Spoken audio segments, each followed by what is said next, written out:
আসসালামু আলাইকুম গাইস। এখন রান্না করব পাঙ্গাস মাছ দিয়ে আর পেঁয়াজ দিয়ে ভুনা করব। তো দেখতে থাকেন আমাদের ব্লগটা। কড়াই বসানো আছে, চুলা অন করে দেব। দিয়ে দিব তেল। তেলটা গরম হয়ে আসলে মাছ দিয়ে দিব।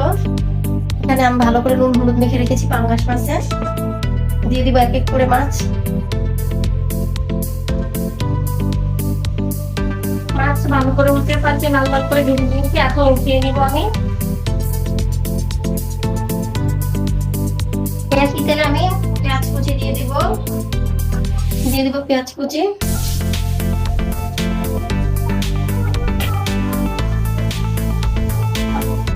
পেঁয়াজটা হালকা করে ভেজে নিব।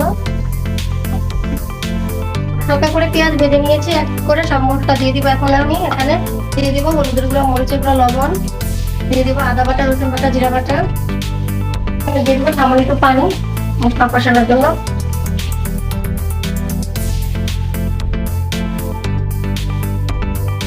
ভালো করে কষিয়ে নিব তেল ছেড়ে আসা আগ পর্যন্ত। ভালো করে তেল ছেড়ে এসেছে। এখন আমি এখানে পানি অ্যাড করব। দিয়ে দেবো পানি।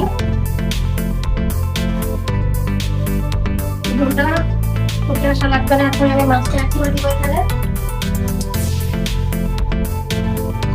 2 মিনিট পর ঝোল ভালো করে ফুটে আসছে, তো মাছটা একটু উল্টিয়ে দিব।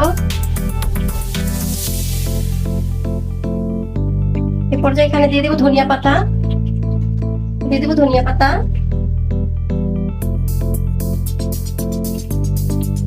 মাছের গায়ে গায়ে মিশিয়ে দিলাম। তো আমাদের রান্নাটা যদি ভালো লাগে আপনারা লাইক, শেয়ার আর সাবস্ক্রাইব করতে ভুলবেন না আমাদের ইউটিউব চ্যানেলটিকে। আর আমাদের ফেসবুক পেজটিকে আপনারা ফলো দিবেন, লাইক দিবেন, শেয়ার করবেন। আপনারা আমাদের পাশে থাকবেন। তো কমপ্লিট আমাদের রান্না। যদি এরকম রান্না করে খেয়ে দেখবেন আপনারা, এরকম লাগে ভালো লাগলে অবশ্যই কমেন্ট করে জানাবেন। কমপ্লিট রান্না ব্লগ করে দেব। আল্লাহ হাফেজ।